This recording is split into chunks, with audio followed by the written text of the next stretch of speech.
Hello and welcome to UPSC Hindi. Answer writing की इस दूसरी क्लास में आपका बहुत बहुत स्वागत है। मैं हृदय की गहराइयों से आप सबका स्वागत करता हूं और आज इंडिपेंडेंस डे की आपको हार्दिक शुभकामनाएं।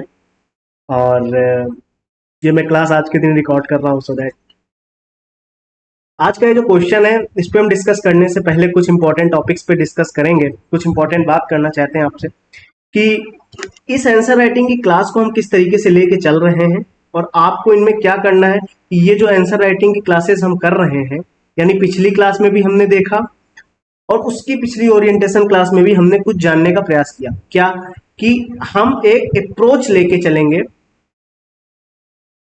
इसके पिछले वाली क्लास में हमने आपको पहले ही बता दिया था कि हम एक अप्रोच लेके चल रहे हैं जिसमें अगर उस तरीके का कोई क्वेश्चन आपके सामने अगर रखा जाता है तो आप उस क्वेश्चंस को टैकल करने की स्थिति में हो। जैसे कि आपसे मैंने पिछला क्वेश्चन जो मैंने आपसे डिस्कस किया कि वर्तमान समय में महात्मा गांधी के विचारों का महत्व बताइए, यानी पिछली क्लास में आपसे महात्मा गांधी जी के विचार नहीं पूछे गए थे।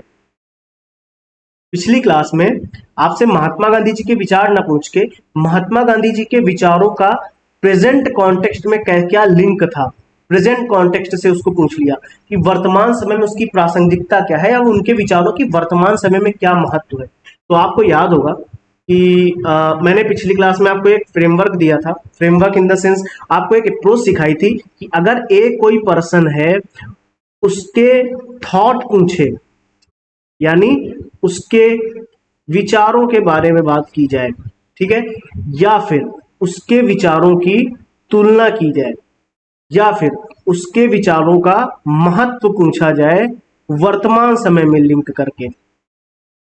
कब लिंक करके? वर्तमान समय में लिंक करके। तो इसकी एक अप्रोच हमने पहले ही तैयार करके रख ली है। वो क्या अप्रोच है? यदि किसी भी ए पर्सन की, ध्यान से देखिए, यदि किसी ए पर्सन के हमसे विचार पूछे जाएं, उनके विचारों की किसी अन्य पर्सन से तुलना करने की बात की जाए या उनके महत्व पे बात की जाए, तो हमने एक अप्रोच ऑलरेडी पहले से तैयार करके रखी थी।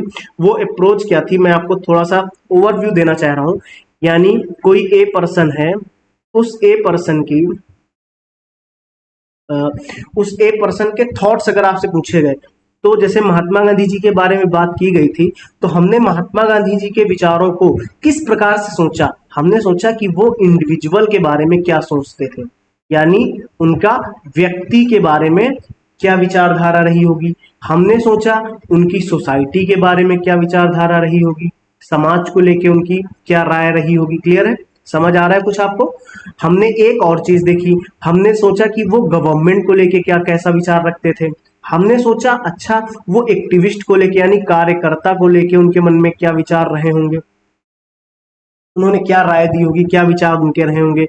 पर्यावरण को लेके उनके क्या विचार रहे होंगे, कह सकते हैं ग्लोबल कम्युनिटीज के बारे में उनके क्या विचारधारा रही,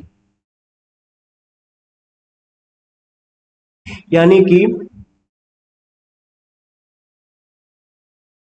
वैश्विक समुदाय के बारे में उनकी क्या विचारधारा रही। अब अगर आपसे हम कहें, एक चीज और ऐड कर लेते हैं, उनकी बिजनेस क्लास को लेके, कॉरपोरेट सेक्टर यानी बिजनेस को लेके उनकी क्या राय थी, व्यवसाय को लेके। ठीक है, यानी इस एक क्वेश्चन को हमने बहुत डीप में उस कल डिस्कस किया, पिछली क्लास में हमने बहुत डीप में डिस्कस किया। ये आप ऐसा बोल सकते हैं कि एक अप्रोच हमने सीख ली थी कि अब उस तरीके का अगर कोई भी क्वेश्चन आएगा, हमने एक अप्रोच सीखी थी कि अब इस तरीके का कोई भी क्वेश्चन आएगा तो हम उस क्वेश्चन को टैकल करने की स्थिति में होंगे। कहने से इस मतलब मैं जो कहना चाह रहा हूं उसका तात्पर्य क्या है कि अब अगर कैसा भी क्वेश्चन आए, आपसे किसी भी व्यक्ति के विचार पूछ ले, ऐसा समझिए। मैं एक सेकंड इसको इरेज कर रहा हूं, आप पिछली क्लास देखेंगे आपको सब कुछ समझ आएगा, बस थोड़ा सा रिकैप करके अब आएंगे नेक्स्ट क्वेश्चंस पे तो आपको थोड़ा सा समझ आएगा, इसलिए रिकैप कर रहे हैं इसको जल्दी से। आप थोड़ा सा ऐसे समझें कि अगर कोई ए पर्सन है, उस ए पर्सन के विचार आपसे पूछे गए या उन विचारों की किसी दूसरे पर्सन से, किसी बी पर्सन से, ऐसा समझ लीजिए, तुलना करने की बात कर दी जाए या वर्तमान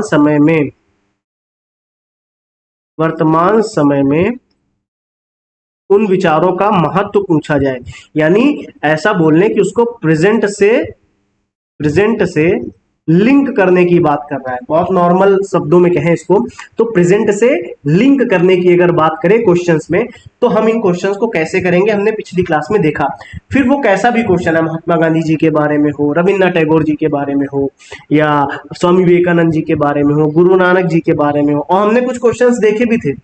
हमने ऑलरेडी वहां पे कई सारे क्वेश्चंस देखे थे, हालांकि क्वेश्चन एक ही डिस्कस किया, उसके कंटेंट पे भी डिस्कशन किया, लेकिन उसके साथ साथ हमने इस पे भी काम किया था कि उस क्वेश्चंस को टैकल करने से पहले हमने और क्वेश्चंस देखे थे कि अगर उस तरीके के क्वेश्चंस अगर आते हैं एग्जाम में तो हम उनको बहुत आसानी से टैकल कर लें।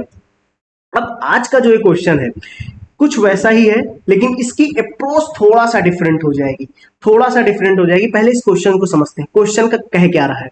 क्वेश्चन है कि भारत में 18वीं शताब्दी के मध्य से स्वतंत्रता तक अंग्रेजों की आर्थिक नीतियों के विभिन्न पक्षों का समालोचनात्मक परीक्षण कीजिए। सबसे पहले तो इस वर्ड को आप ध्यान से देखेंगे, क्या लिखा है, समालोचनात्मक। ध्यान से देखिए, आपको समझाते हुए हम चल रहे हैं। अच्छा, इसका भी कंटेंट हम अभी देंगे, लेकिन पहले क्वेश्चन समझते हैं, क्वेश्चन की अप्रोच समझेंगे।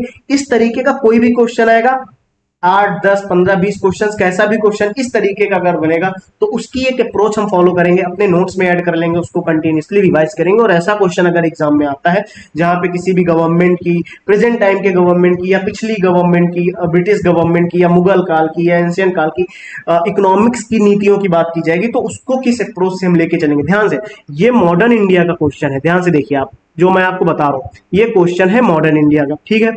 इसमें बात की जा रही है ब्रिटिश इकोनॉमिक पॉलिसी की, ठीक है, यानी ब्रिटिश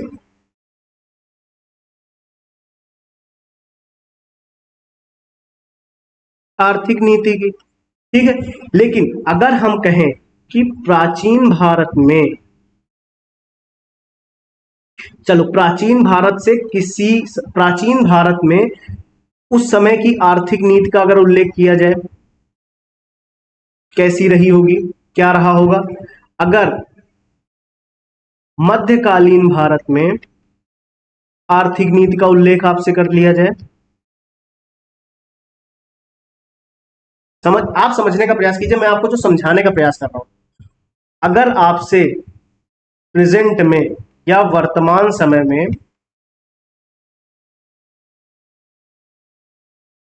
आर्थिक नीति पे सवाल आ जाए आपसे, यानी इकोनॉमिक पॉलिसी पे सवाल आपसे पूछा जाए वर्तमान समय में, समझ पा रहे हैं मैं क्या कहना चाह रहा हूं। मैं एक से निग्रेस करके थोड़ा सही से लिख देता हूं, यानी एंशियंट इंडिया से अगर पूछ लिया जाए, मिडीवल इंडिया से पूछ लिया जाए, या मॉडर्न इंडिया से पूछ लिया जाए इकोनॉमिक पॉलिसी के बारे में, ये तो मॉडर्न इंडिया का सवाल है, आपके सामने लिखा हुआ है, देखो अंग्रेजों की आर्थिक नीतियां, ठीक है, ठीक है, क्लियर है, अंग्रेजों की आर्थिक नीतियों के बारे में बात हो रही, ये मॉडर्न इंडिया का सवाल है, ये मॉडर्न इंडिया का सवाल है, हाँ या ना, मॉडर्न इंडिया का सवाल है। अगर आपसे एंशियंट इंडिया पे सवाल आ जाए तब क्या करेंगे आप, अगर आपसे मिडीवल इंडिया पे सवाल आ जाए तब क्या करेंगे आप। अच्छा, अगर आपसे वर्तमान सरकार की इकोनॉमिक पॉलिसी के बारे में सवाल आ जाए तब आप क्या करेंगे, ठीक है। तो इसके लिए जैसे पिछली क्लास में हमने क्या किया, ध्यान से आप समझने का प्रयास करिए। पिछली क्लास में मैंने क्या किया, पिछली क्लास में मैंने महात्मा गांधी जी के विचारों को लिया, लेकिन उनके विचारों को हमने समझने का प्रयास किया, सिर्फ महात्मा गांधी जी के विचारों को, लेकिन हमने एक अप्रोच फॉलो करी, हमने एक अप्रोच बना ली। उस अप्रोच में आप सिर्फ महात्मा गांधी जी की बात हो जाए, स्वामी विवेकानंद जी की बात हो जाए, भगत सिंह की बात हो जाए, मार्टिन लूथर किंग की बात हो जाए, किसी के भी विचारों की बात कर ली जाए, हम उस क्वेश्चन को कर लेंगे। अगर आपने पिछली क्लास देखी तो आप बहुत कंफर्टेबल फील करेंगे उस तरीके के क्वेश्चंस करने में, ठीक है। तो इस क्वेश्चन को समझते हैं। आप, पूछा गया है समालोचनात्मक परीक्षण, समालोचनात्मक परीक्षण करने की बात की गई है, ठीक है। समालोचनात्मक मतलब हमें इसको क्रिटिकल तरीके से, क्रिटिकल तरीके से, पहली चीज तो समझ लीजिए, एनालिसिस करनी है, क्लियर, आलोचना करनी है, आप ऐसा समझ लीजिए, इसकी हमें क्या करनी है, आलोचना करनी है। समझ आ गया, ये वर्ड आपको क्लियर हुआ कि नहीं हुआ। समालोचनात्मक परीक्षण यानी ब्रिटिश की आर्थिक नीतियों की हमको आलोचना करनी है, उसकी कमियां बतानी, उसकी वजह से क्या नुकसान हुआ ये समझना है, ठीक है। अच्छा, अब आप हमें ये बताइए, क्वेश्चन समझते हैं, पहले अप्रोच पे हम बात करेंगे, पहले क्वेश्चन समझते हैं। भारत में 18वीं शताब्दी के मध्य से स्वतंत्रता तक, समझ लीजिए 18वीं शताब्दी के मध्य से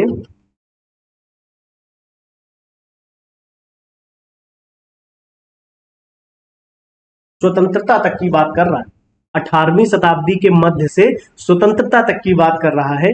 किसकी? ब्रिटिश की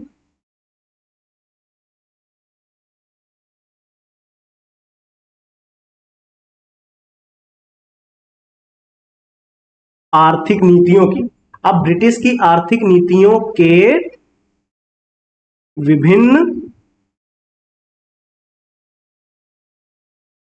पक्षों का, ठीक है, ब्रिटिश सरकार की आर्थिक नीतियों के विभिन्न पक्षों पे विभिन्न पक्ष रहे होंगे, उसकी समालोचनात्मक परीक्षण हमको करना है, उसकी आलोचना करनी है। तो इस सवाल को करने से पहले, ध्यान से, इस सवाल को करने से पहले हमें ब्रिटिश की आर्थिक नीतियां तो पता हो, यानी हमें ब्रिटिश की इकोनॉमिक पॉलिसी तो पता हो।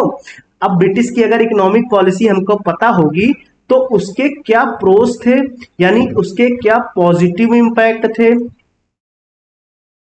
क्या निगेटिव इंपैक्ट थे, यानी क्या नकारात्मक चीजें रहीं, तब तो हम बता पाएंगे। समझ आ रहा है मैं क्या कहना चाह रहा हूं? यानी इकोनॉमिक पॉलिसी आपको पता हो, पहले तो उनकी इकोनॉमिक पॉलिसी पता हो। 18वीं शताब्दी के मध्य से स्वतंत्रता तक की इकोनॉमिक पॉलिसी आपको पता होनी चाहिए, तब तो हम उसको क्रिटिकली एनालाइज कर पाएंगे, क्रिटिकली एग्जामिन कर पाएंगे। तो हमें पॉजिटिव तो बताना नहीं, उसके नकारात्मक चीजें बतानी है, उसकी जो हमारे लिए क्या नकारात्मक प्रभाव इंडिया में उसने डाले। क्लियर? ध्यान से, अगर आपने पहली क्लास देखी हो तो हमने आपसे क्या बोला था कि क्वेश्चन पढ़ने के बाद आपको क्या करना है? थिंकिंग प्रोसेस पे काम करना है। किस पे काम करना है? थिंकिंग प्रोसेस पे। क्या ये थिंकिंग प्रोसेस हम सिर्फ क्वेश्चन पढ़ते हुए करेंगे? नहीं, हम जब बुक पढ़ेंगे या कोई क्लास देखेंगे या अपने नोट्स बनाएंगे, तब भी हमको इस थिंकिंग प्रोसेस पे काम करना है। क्योंकि जब ये थिंकिंग प्रोसेस हमारी अच्छी होगी, ये हमारा सोचने का तरीका डाइवर्स होता चला जाएगा, तब हमारे जो नोट्स बनेंगे वो नोट्स भी अच्छे और इम्प्रूव होते चले जाएंगे। नोट्स इम्प्रूव होंगे तो कहीं ना कहीं इन्हीं नोट्स की झलक ही हमारे आंसर्स में मिलती है, तो हमारे आंसर्स की क्वालिटी भी इम्प्रूव होती चली जाएगी। और अगर हमारे आंसर्स की क्वालिटी इम्प्रूव होगी तो हमारे मार्क्स भी इंप्रूव होंगे। आंसर्स की क्वालिटी इंप्रूव होगी, यानी क्या? आंसर हमारा ऑर्डर में होगा, एक ऑर्डर में होगा, एक स्ट्रक्चर में होगा। क्लियर है? एक ऑर्डर में होगा, एक स्ट्रक्चर में होगा। ये चीज यहां तक समझ आ चुकी है आपको? इस क्वेश्चंस पे काम करने से पहले मैं, देखिए, इस क्लास में हम सिर्फ आंसर लिखने नहीं आए हैं, हमें अपने थिंकिंग प्रोसेस पे काम करना पड़ेगा। तो थोड़ा सा धैर्य बनाए रखिए, क्योंकि धैर्य के साथ ही ये क्लास, आप अगर आधे घंटे 40 मिनट यहाँ बैठ जाते हैं तो एक क्वेश्चन ही आपको समझ आएगा, साथ में आपकी थिंकिंग प्रोसेस पे भी काम होगा थोड़ा सा। तो अब हम अपनी थिंकिंग प्रोसेस स्टार्ट करते हैं। जैसा कि क्वेश्चंस पढ़ते ही मैंने आपसे कहा था कि एग्जाम में हमारे पास 1 मिनट होता है उस थिंकिंग प्रोसेस में। एग्जाम उस क्वेश्चन के पूरे नेचर को समझना, उस क्वेश्चन में क्या क्या पॉइंट ऐड किए जा सकते हैं, उस क्वेश्चन को कितने तरीके से हम कर सकते हैं, कौन सा फैक्ट, कौन सा डेटा, और कैसे उसको ऑर्डर में लिखना है, कौन सा स्ट्रक्चर उसको बनाना है, ये सोचने का हमारे पास एग्जाम में सिर्फ 1 या 2 मिनट होता है। तो इसकी प्रैक्टिस अभी करते हैं। अभी हम 5 मिनट लेते हैं, 10 मिनट ले लें, हम कह रहे हैं हम अभी 1 घंटा भी ले सकते हैं। पूरी थिंकिंग प्रोसेस पे काम करेंगे, आराम से एक स्ट्रक्चर बना लेंगे। अगर हमारे पास एक अप्रोच बन जाएगी इस तरीके के क्वेश्चंस को सॉल्व करने की, अगर हमारे पास एक अप्रोच बन गई इस क्वेश्चन को सॉल्व करने की और इस तरीके के क्वेश्चंस को सॉल्व करने की, तो अगर इस तरीके का कोई भी क्वेश्चन एग्जाम में आएगा तो हम उसे बहुत आसानी से टैकल कर लेंगे। हम उसे बहुत आसानी से टैकल कर लेंगे। इसमें देखो तो करना क्या है, आप समझो तो, आप समझ ही नहीं रहे हो, इसको समझना क्या है, देखो इसको करना क्या है, देखो, जैसे कि अप्रोच देखनी है आपको। क्या देखना है अप्रोचेस में? ध्यान से, जरा पिछले क्वेश्चन से लिंक करते हैं। हमने पिछले क्वेश्चन में अगर हम किसी के विचारों की बात करी थी, तो हमने ये कहा था कि अगर ए पर्सन है तो उसके थॉट्स पता हो, उसके वर्तमान समय से तुलना की जा सकती है और उसके महत्व को वर्तमान समय से बताया जा सकता है। तुलना किसी भी पर्सन से हम कर सकते हैं। तो अब ए की जगह कोई भी नाम हो, सोचो सोचो एक बार सोचो, है ना। एक की जगह कोई भी नाम हो सकता है। महात्मा गांधी जी हो सकते हैं, रविन्द्रनाथ टैगोर जी हो सकते हैं, गुरु नानक जी हो सकते हैं। ठीक है, अब वो चाहे उनके विचारों की बात कर ले, विचार बताओ, तुलना करके बताओ। अच्छा, हमें महात्मा गांधी जी के विचारों की तुलना रविन्द्रनाथ टैगोर जी के विचारों से करके बताओ। क्वेश्चन हमने देखा भी था शिक्षा और राष्ट्रवाद के प्रति, है ना। अब उस क्वेश्चन पे आप वर्क करिए, अपने एंड पे आप थोड़ा सा उसको लिखने का प्रयास करिए, उस पर कॉन्टेंट निकालिए, अपने नोट्स में इंप्रूव कर लीजिए उसको। और अच्छा, अगर मान लीजिए वर्तमान समय में महत्व पूछ ले तो वो क्वेश्चन तो हम लोगों ने पूरा किया ही था। क्लियर है। अब कुछ ऐसे करते हैं इस पे। इस क्वेश्चन में क्या पूछा गया कि अंग्रेजों की आर्थिक नीतियों के बारे में बताना है। ठीक है, 18वीं सदी के मध्य से स्वतंत्रता तक। ठीक है, 18वीं शताब्दी के मध्य से स्वतंत्रता तक किसकी नीतियां? अंग्रेजों की। कौन सी नीतियां? आर्थिक नीतियां। कौन सी नीतियां? आर्थिक नीतियां। यानी बात यहां पे की जा रही है आर्थिक नीतियों की।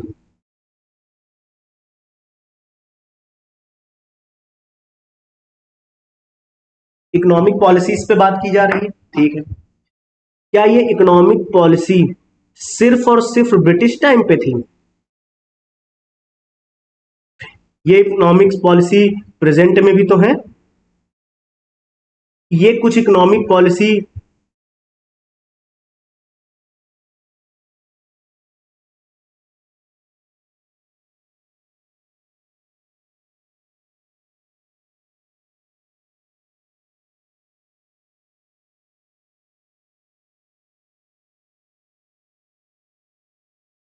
मध्यकालीन भारत में नहीं होंगी।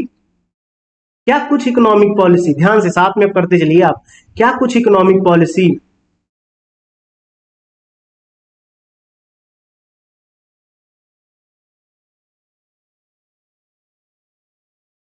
क्या प्राचीन भारत में नहीं रही होंगी? उनका नेचर अलग हो सकता है, उनका नेचर अलग हो सकता है, उनकी प्रकृति में अंतर हो सकता है, लेकिन इकोनॉमिक पॉलिसी तो रही होंगी। क्लियर है। तो अब कुछ ऐसे ही करते हैं। अभी तो सवाल किस पे है, ध्यान से देखो, अभी सवाल किस पे है? ब्रिटिश इकोनॉमिक पॉलिसी पे। अगर कल को सवाल आपसे वर्तमान इकोनॉमिक पॉलिसी पे आ जाए, मध्यकालीन आर्थिक नीतियों पे आ जाए, या प्राचीन काल की आर्थिक नीतियों पे सवाल आ जाए, हालांकि अगर नहीं आया तो ठीक, अगर मान लीजिए पूछा जाए आपसे डाइवर्स तरीके से कुछ घुमा के क्वेश्चंस पूछ लिया जाए जिसका लिंक आपके साथ बन रहा हो, उस क्वेश्चन में उसका लिंक बन रहा हो, तो इन क्वेश्चंस को भी कैसे करेंगे, उसकी थिंकिंग पे हम काम करते हैं थोड़ा सा। और फिर देखते हैं इन क्वेश्चन को कैसे टैकल करना है हमें। ध्यान से देखिए, अब आपको समझना है, हम बात कर रहे हैं इकोनॉमिक पॉलिसी की।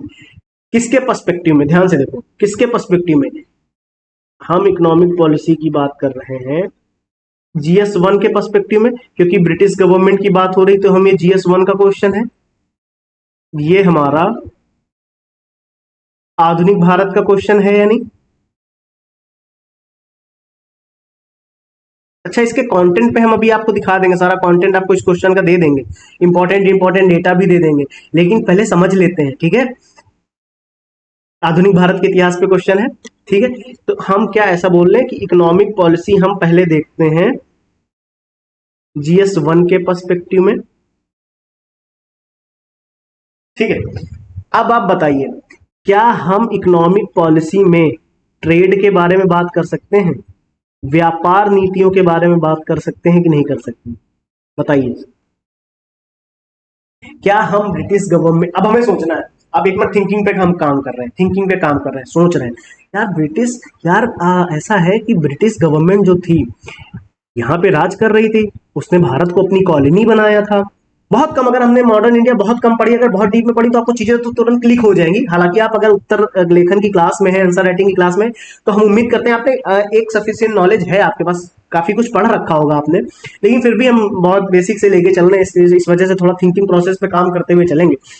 अच्छा, ब्रिटिश गवर्नमेंट ने इंडिया को कॉलोनी बनाया था, तो वो व्यापार तो करते ही रहे होंगे, यहाँ से क्योंकि कच्चा माल भी बाहर ले जाते थे और वहां से फिनिश्ड प्रोडक्ट यानी बना हुआ माल लेकर आते थे, यानी यहाँ से वो निर्यात कर देते थे कच्चे माल को, वहां से लेके आते थे, यहाँ बेचते भी थे। कुछ व्यापार नीतियां तो उनकी रही होंगी, यानी आर्थिक नीतियों के अंतर्गत ये व्यापार की नीतियां आ गई कि नहीं आ गई, समझ आ गया। अच्छा, अच्छा, ये सामान अगर ले जाते थे, लाते थे, इंपोर्ट करना, एक्सपोर्ट करना, भारत के अंदर इसको एक दूसरे की जगह से, एक जगह से दूसरी जगह ले जाना, तो वो रेलवे का तो इस्तेमाल करते ही रहे होंगे।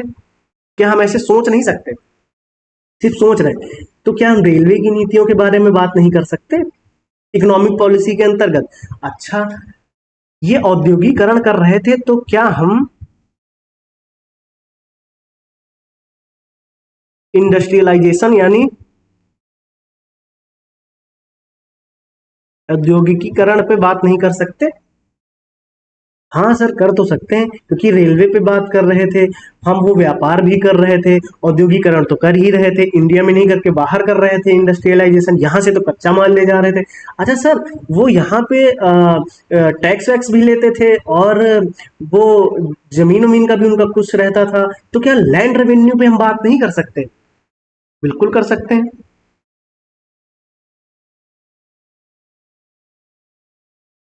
क्या हम लैंड रेवेन्यू पे बात नहीं कर सकते, भूमि आय कर पे? ठीक है। अच्छा सर, अच्छा, इतना सब कुछ तो करते थे, वो ट्रेड करते थे, व्यापार नीतियों पे बात हमने कर ली, उनके औद्योगिकरण पे बात कर ली, लैंड रेवेन्यू पे बात कर ली, इंडस्ट्रियलाइजेशन और लैंड रेवेन्यू पे बात हो गई। सर, वो एक्सपेंडिचर भी तो करते थे, व्यय भी तो करते थे। Very good. यानी वो अपना पैसा कहाँ खर्च कर रहे हैं, कैसे खर्चा कर रहे हैं, उससे कैसे लाभ कमा रहे हैं, इन सब की भी तो उनकी कुछ ना कुछ नीतियां रही होंगी। बिल्कुल रही होंगी। अच्छा, उनकी कुछ इकोनॉमिक पॉलिसी, क्योंकि भारत में तो हस्तशिल्प उद्योग बहुत तगड़ा था, यानी कि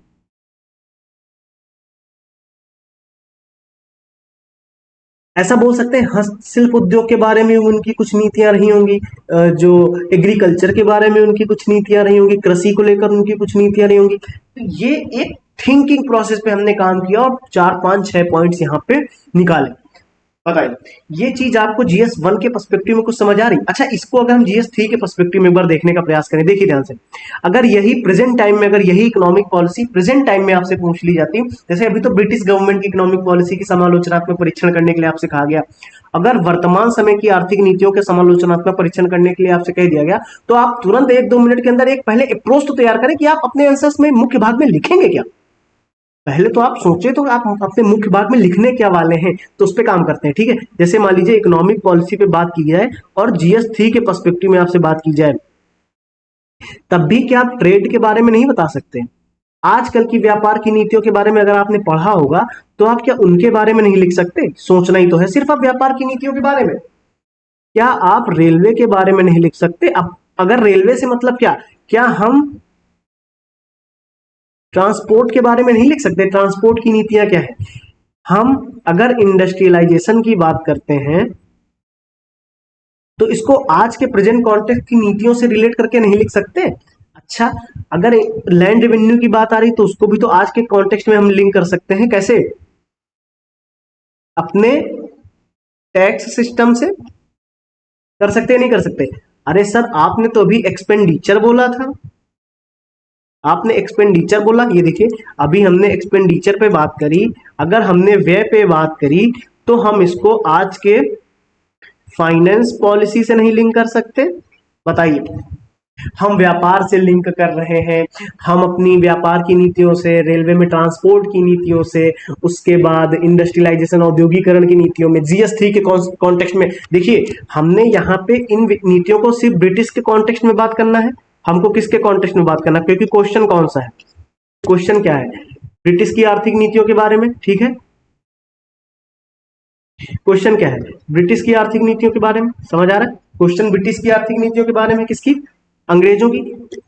तो हम यहाँ पे अंग्रेजों की आर्थिक नीतियों के बारे में बात करेंगे, तो अंग्रेजों के पर्सपेक्टिव में बात करेंगे, उस समय के भारत देश की, उस समय के भारत की आर्थिक नीतियों के बारे में बात करेंगे। लेकिन अगर जीएस 3 के कॉन्टेक्स्ट में आपसे पूछा जाए, तो हम आज के ट्रांसपोर्ट से उसको लिंक नहीं कर सकते, आज की व्यापार नीतियों के बारे में। सिर्फ पहले हम कुछ पॉइंट ही तो सोच रहे हैं। आप ये बिल्कुल मत सोचना कि लो अब आप वहां पे व्यापार नीतियों की बात कर रहे हो तो यहाँ पे क्यों व्यापार नीतियों की बात करने लगे। हम आपसे क्या बोल रहे हैं, हम एक अप्रोच बना रहे हैं, हमें बात किन किन टॉपिक्स पे करनी है।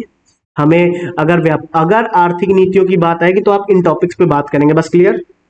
अगर आर्थिक नीतियों पे बात होगी तो हम इन टॉपिक्स पे बात करेंगे।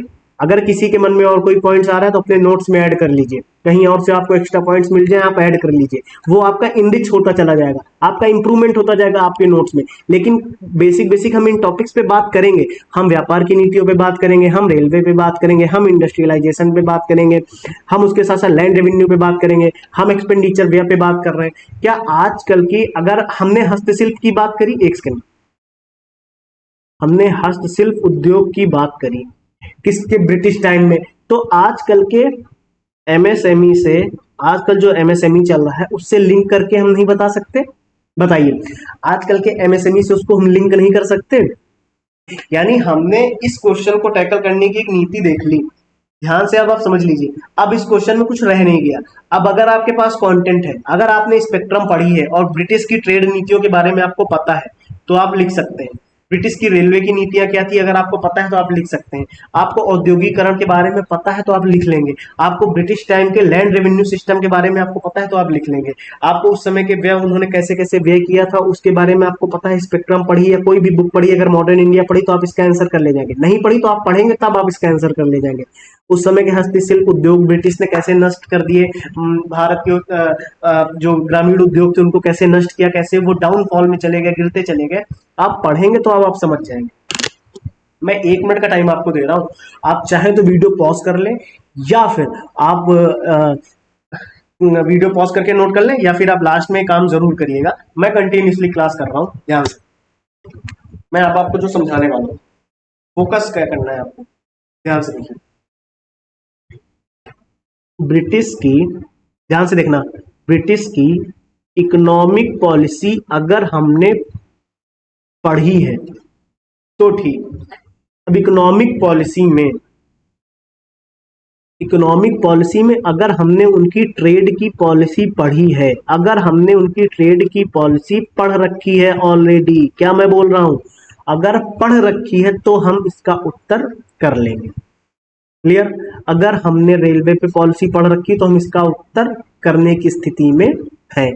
अगर नहीं पढ़ी तो यहाँ पे डरने की जरूरत नहीं है। मैं यहाँ पे आपको अप्रोच सिखा रहा हूँ। अप्रोच सिखाने से मेरा मतलब क्या है कि मैं आपको जो अप्रोच सिखाने का प्रयास करूँ आप उस पे काम करते हैं। थोड़ा सा ध्यान से देखिए,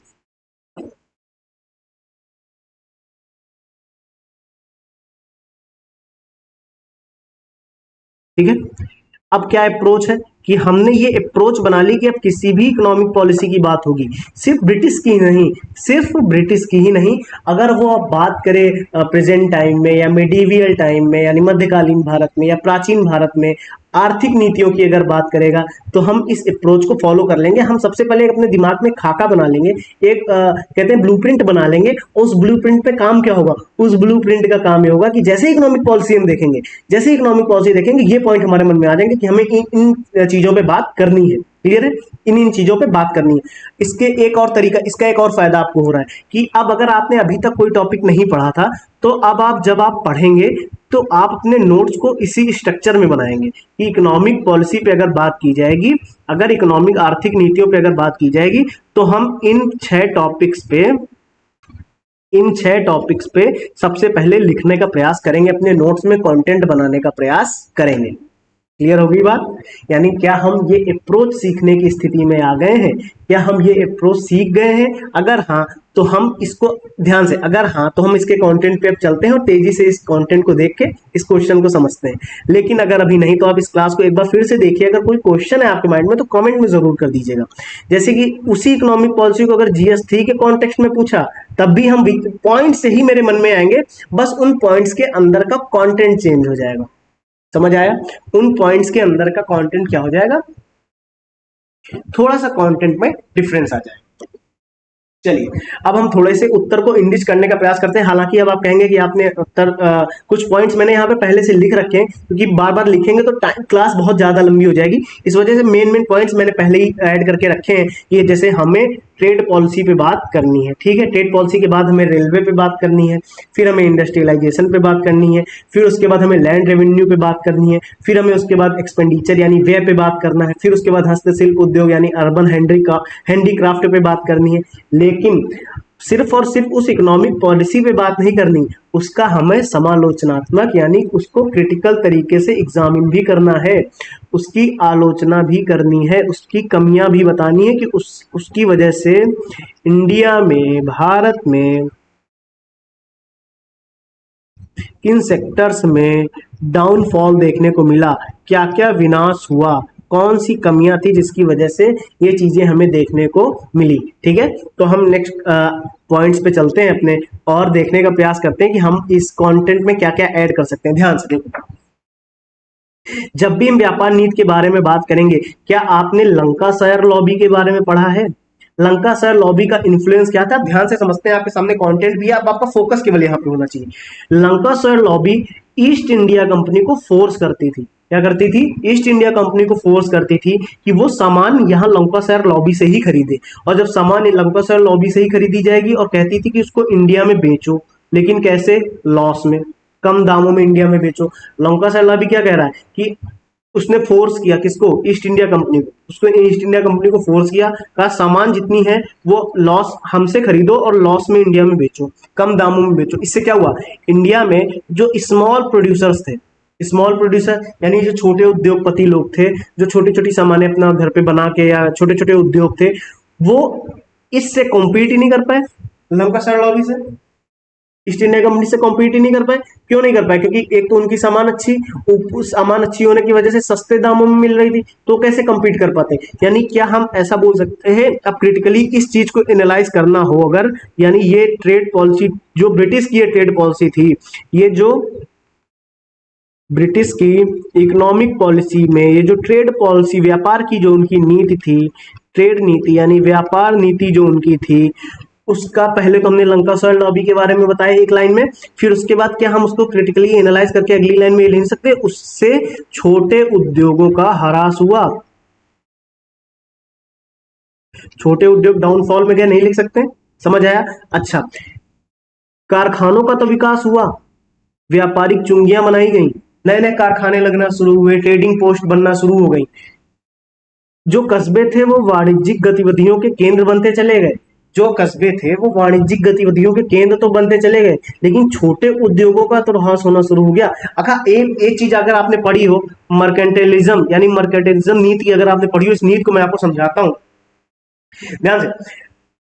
हम बात किस पे कर रहे हैं? ट्रेड पॉलिसी पे। आपको समझाना क्या है, हम अभी सिर्फ और सिर्फ इस इकोनॉमिक पॉलिसी को GS1 के कॉन्टेक्स्ट में सिर्फ और ट्रेड पॉलिसी पे बात कर रहे हैं। अगर आपसे सिर्फ एग्जाम में पूरी आर्थिक नीतियों पे बात ही ना की जाए, आपसे सिर्फ ट्रेड पॉलिसी पे बात कर दी जाए ब्रिटिश के कॉन्टेक्स्ट में, तो आप ये पॉइंट याद रखेंगे। सबसे पहले लंकाशायर लॉबी के बारे में, कारखानों का विकास तो हुआ, व्यापारिक चुंगियां तो उन्होंने बनाई, कस्बे वाणिज्यिक गतिविधियों का केंद्र बनते चले गए।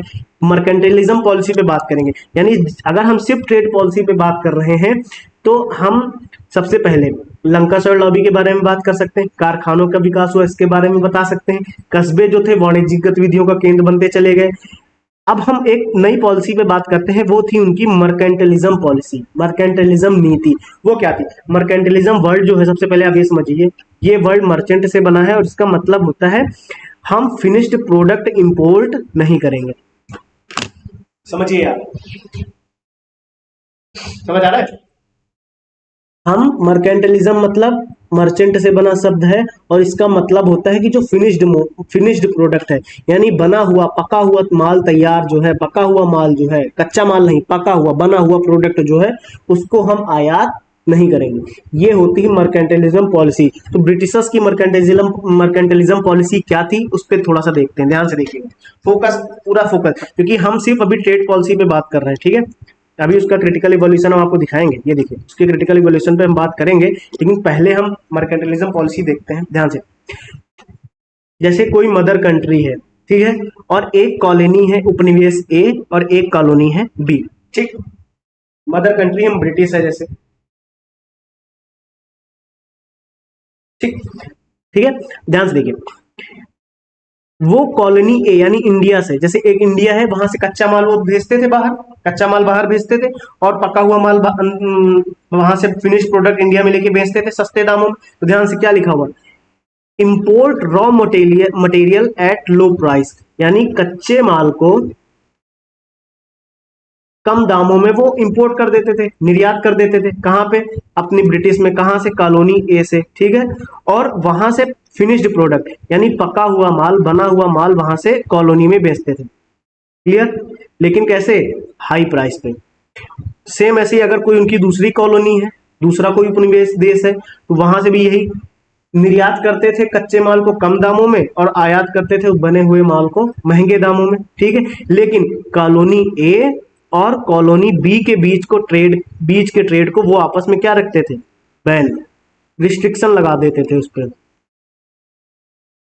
समझ आ रहा है, ये मर्केंटलिज्म की नीति आपको समझ आई उनकी, कि दो कॉलोनियां होती थी जहां से वो कच्चा माल मंगाते थे और वहां पे पका हुआ माल महंगे दामों में बेचते थे, कच्चा माल निर्यात करते थे सस्ते दामों में और उसके बाद आयात कर देते थे वहां पे, उनकी कॉलोनी में आयात कर देते थे वो महंगे दामों में पका हुआ माल, जिससे क्या हुआ, उनकी धन बढ़ने लगी, उनकी शक्तियों का संचय होने लगा, पावर तो उनकी बढ़ी। औद्योगिक क्रांति इस वजह से कहां पे आई, कहां पे आई, ब्रिटिश में आई, यहां तो आई नहीं।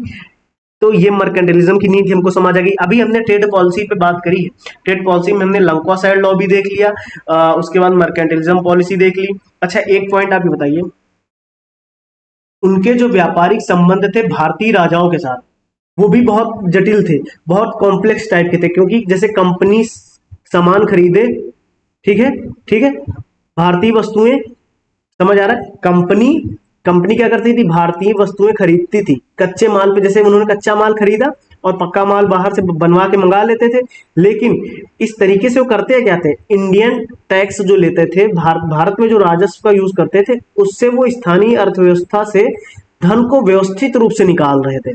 मैं जो लिखा हूं ये लाइन, इसको समझने का प्रयास कीजिए, वो स्थानीय अर्थव्यवस्था से धन को व्यवस्थित रूप से निकाल रहे थे। कहने का मतलब क्या है, कंपनी खरीदती थी भारतीय वस्तुएं भारतीय राजस्व से, भारत के पैसे से ही भारत की वस्तुएं खरीदती थी, क्योंकि कर लेती थी, भारत के पैसों से ही भारत की वस्तुएं खरीदती थी।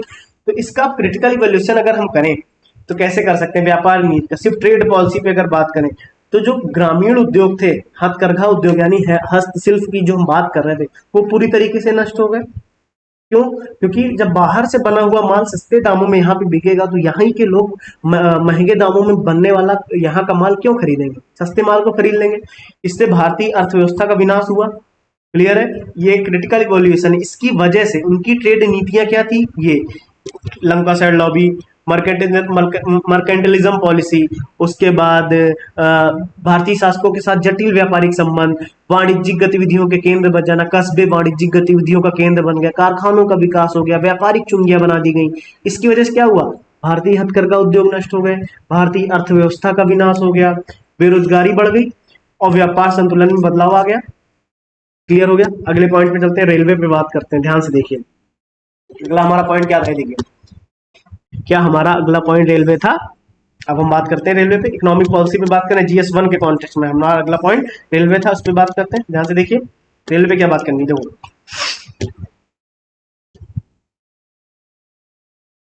ये कहाँ चले जाए,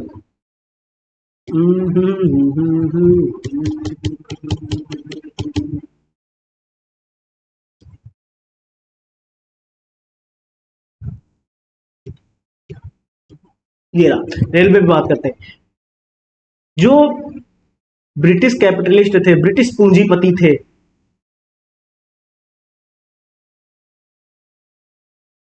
ब्रिटिश पूंजीपतियों ने लोन दिया किसको, ब्रिटिश गवर्नमेंट को, ब्रिटिश गवर्नमेंट को दिया, लेकिन 3% की ब्याज की दर पे। ठीक है, 3% की ब्याज की दर चल रही थी, सॉरी 3% की ब्याज की दर चल रही थी, 5% की ब्याज की दर पे ब्रिटिश पूंजीपतियों ने ब्रिटिश गवर्नमेंट को लोन दिया। तो ये तो एक्स्ट्रा 2% था, ये ब्रिटिश सरकार कैसे उनको वापस करेगी, इंडियन टैक्स से, भारत के करों से, भारत के जो टैक्स आएगा उसी से तो देगी। क्लियर हो रहा है, उन्होंने भारत को किस तरीके से लूटा। अब ये देखोगे होता क्या था, जब अब वो कच्चा माल देखो यहां से ले जाते थे, कच्चा माल यहां से ले जाते थे और वहां से पका हुआ माल लेके आते थे। तो यानी कि अंदर से भारत के पोर्ट तक जाने के लिए, भारत के मध्य के क्षेत्रों से पोर्ट तक जाने के लिए और पोर्ट से अंदर आने के लिए उन्होंने जो टैरिफ सिस्टम लगा रखा था वो उन्होंने सस्ता बना रखा था। उस ट्रांसपोर्ट को उन्होंने सस्ता बना रखा था, ठीक है, क्योंकि वहां से कच्चा माल ले जाते थे, पक्का माल लेके आते थे, तो इस वजह से उन्होंने अपने लिए ट्रांसपोर्ट क्या बना रखा था, सस्ता। और अगर अंदर किसी ए प्लेस से बी प्लेस तक हमें माल लेके जाना है तो इंडिया के ही लोगों को अगर लेके जाना है तो उसके लिए उन्होंने ट्रांसपोर्ट कैसा कर रखा था, महंगा। उन्होंने ट्रांसपोर्ट कैसा कर रखा था, महंगा। बल्कि होना ये चाहिए था, कर किसको रखें, ये। इस वजह से इसको बोलते हैं उल्टा टैरिफ ढांचा। इसको क्या बोलते हैं, उल्टा टैरिफ ढांचा।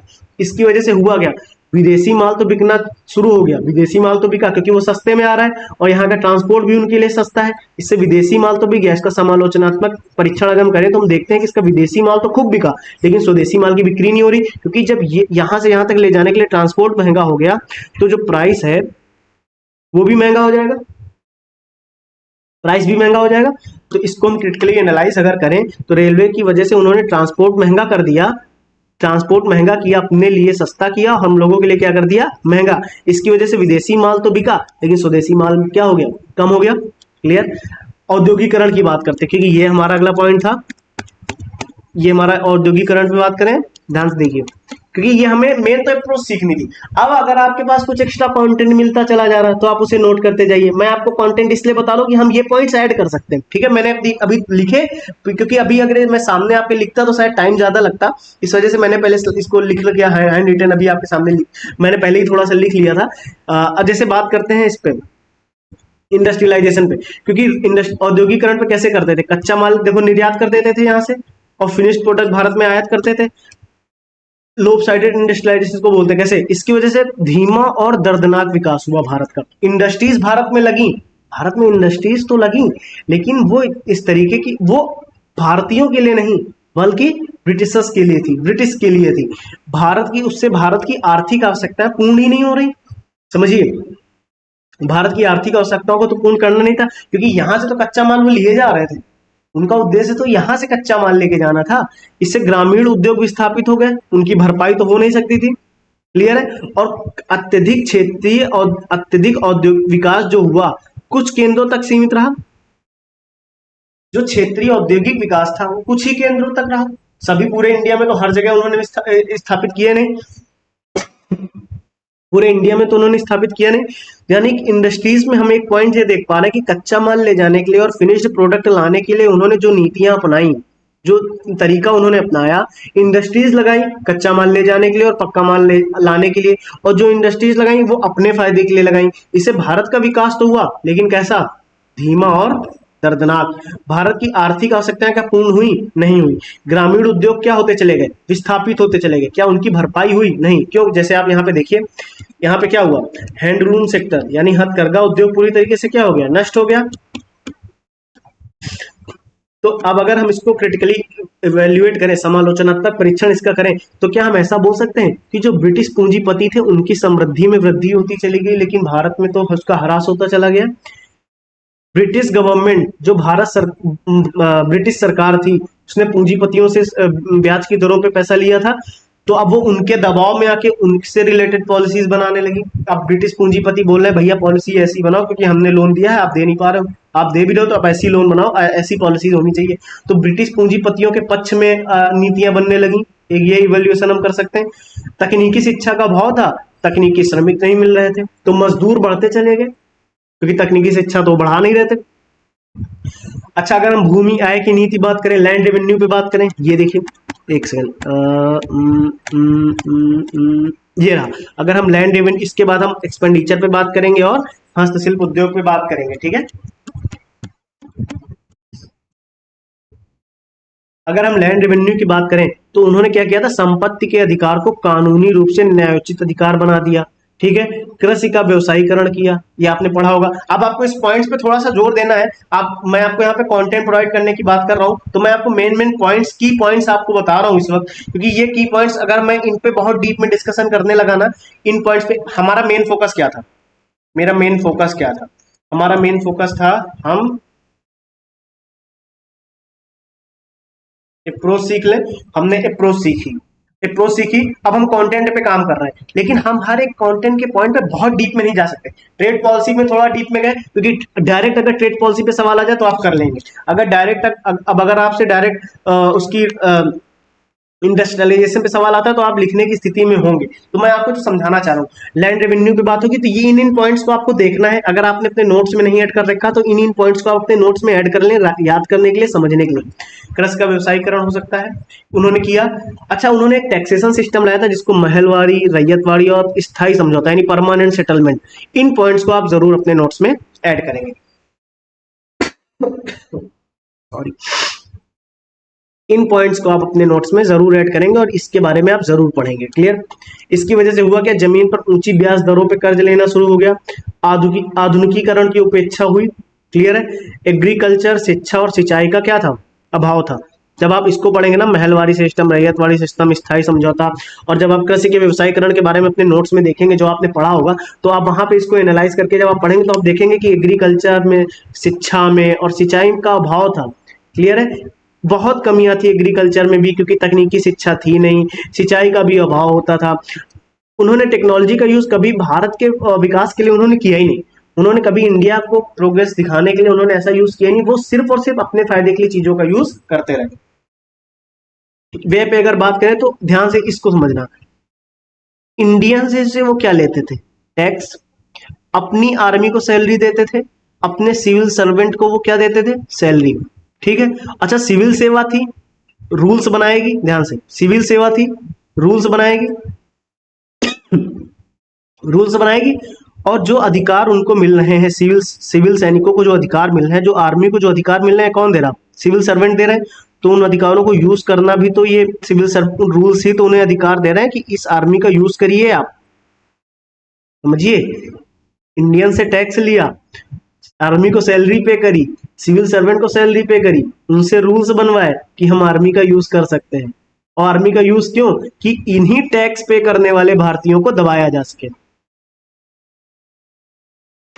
देखो, क्या हम ये उनके व्यय को दिखा सकते हैं कि उन्होंने कहां कहां पे व्यय किया। अब इसको क्रिटिकली एनालाइज कर दो, इस पॉइंट को लिख के, कि बहुत ज्यादा तो लिखना नहीं है, 1000 शब्द, 2000 शब्द, 250 वर्ड्स में लिखना। जैसे एक्सपेंडिचर पे बात आई, ये सिस्टम बताया, और क्या बताया कि उन्होंने सामाजिक व्यय पे कभी फोकस किया ही नहीं, नजरअंदाज कर दिया। वो फोकस किस पे कर रहे हैं, इस चीज पे कि आर्मी को पैसा दो, उसको सप्रेस करना है। उन्होंने सामाजिक प्रोग्रेस के लिए, समाज को बढ़ाने के लिए सामाजिक व्यय पे कभी ध्यान दिया ही नहीं। इकोनॉमिक ड्रेन का कॉन्सेप्ट आप पढ़ेंगे, आप जरूर पढ़िएगा अपनी बुक्स में, अपने नोट्स में। अर्बन हस्त हैंडीक्राफ्ट की अगर बात करें तो नए शहरी केंद्र स्थापित होते चले गए, लेकिन सूरत से बॉम्बे, ढाका से कलकत्ता, मसूलीपट्टनम से मद्रास, नए शहरी केंद्र बनना शुरू हो गए। अब नए शहरी केंद्र बने तो मशीनों का यूज हो रहा था वहां पे, मशीनों का यूज हो रहा था, तो पारंपरिक जो शिल्प था, जो हाथों से बनाई जाती थी चीजें, उनका तो व्यापार घट गया। उनका क्या हुआ, व्यापार घट गया। तो इसकी वजह से औद्योगिकरण कम हुआ, इंडिया में कृषि का उपनिवेश बढ़ता चला गया। कृषि में उपनिवेश बढ़ता चला गया कि वो माल तैयार करो, जो वो ऐसा माल तैयार करो जो ब्रिटिश में काम आए, क्योंकि वहां से आना है यहाँ पे कच्चा, पक्का माल, बना हुआ माल यहाँ लेके आना है, तो कच्चा माल तैयार करो। तो कच्चे माल पे फोकस बढ़ गया। उल्टे टैरिफ ढांचे की वजह से ग्रामीण उद्योग तो ऐसे ही कम हो चुके थे। इसकी वजह से इसकी वजह से इसकी वजह से ग्रामीण उद्योग पहले ही नष्ट हो चुका था। ग्रामीण उद्योग नष्ट हो गया, कपास की खेती। अच्छा, ध्यान से एक चीज और समझनी है आपको, ये, अच्छा, ये नोट्स है जो मैंने हैंड रिटन बना रखे थे अपनी पढ़ाई के दौरान, और ये वही है जो आपको समझाना था, तो मैंने वहां से चीजें निकाली। खैर, तो अभी आपको जो समझना था, क्या हम इस थॉट प्रोसेस पे हम काम कर चुके हैं या नहीं, पहले आप ये बताइए। आप कमेंट में ये जरूर बताइएगा क्या ये अप्रोच आपको समझ आई या नहीं। यानी अब अगर इकोनॉमिक पॉलिसी की बात की जाएगी तो हम ये कुछ 5-6 पॉइंट्स ले आएंगे, फिर वो चाहे ब्रिटिश की बात करें या मॉडर्न टाइम पे बात करें, पहले ये 6 पॉइंट्स ले आएंगे, और कोई पॉइंट्स आ रहा है आपको मन में ऐड कर लें। लेकिन ये पॉइंट्स आ गए, फिर इनके अंदर लिखनी है चीजें, तो आप अगर आपने पढ़ी होंगी आप लिख ले जाएंगे। फिलहाल ये जैसे कुछ जैसे लंकाशायर लॉबी के बारे में बताया, मर्केंटलिज्म पॉलिसी बताई मैंने आपको, उसके बाद इस पॉलिसी को थोड़ा सा डीप में समझाया मैंने, कुछ इंपॉर्टेंट पॉइंट्स इस पे डिस्कस किया। उसके बाद हर चीज का क्रिटिकल इवैल्यूएट किया मैंने, हर चीज को समालोचनात्मक परीक्षण उसका किया। रेलवे पे बात करी, इंडस्ट्रियलाइजेशन पे बात करी, उसके बाद लैंड रेवेन्यू पे बात करी, उसके बाद व्यय पे बात करी, उसके बाद हस्तशिल्प उद्योगों पे बात करी, उसका भी क्रिटिकल इवैल्यूएशन हमने देखा। क्या ये चीज आपको समझ आई? आंसर पे फोकस करने से बढ़िया क्या है, इस आंसर पे फोकस करने से ज्यादा बढ़िया क्या है? ये जो आंसर हम देख रहे हैं, ये जो हम आंसर देख रहे हैं, इस आंसर पे फोकस करने से बढ़िया क्या हम इस अपने प्रोसेस पे फोकस नहीं कर सकते? इस पे फोकस नहीं कर सकते थे? अगर हमने इस पे फोकस किया है तो आगे का पूरा आंसर हमारे लिए आसान है। आंसर आसान है। अगर हम पढ़ लें, मान लीजिए हम ट्रेड पॉलिसी नहीं पता थी, हमने ट्रेड पॉलिसी पढ़ ली, इंडस्ट्रियलाइजेशन के बारे में पढ़ लेंगे, रेलवे के बारे में पढ़ लेंगे, लैंड रेवेन्यू के बारे में पढ़ लेंगे, व्यय के बारे में पढ़ लेंगे, हस्तशिल्प उद्योगों के बारे में पढ़ लेंगे। लेकिन ये पढ़ने से पहले अगर हमारे मन में ये एक पूरा अप्रोच बन जाए, एक ढांचा तैयार हो जाए, तो पढ़ना भी आसान, नोट्स बनाना भी आसान, आंसर राइटिंग भी आसान। समझ आ गई बात? सो आज की क्लास में इतना ही, मिलते हैं अगले क्वेश्चंस पे अगली क्लास में, तब तक के लिए थैंक यू।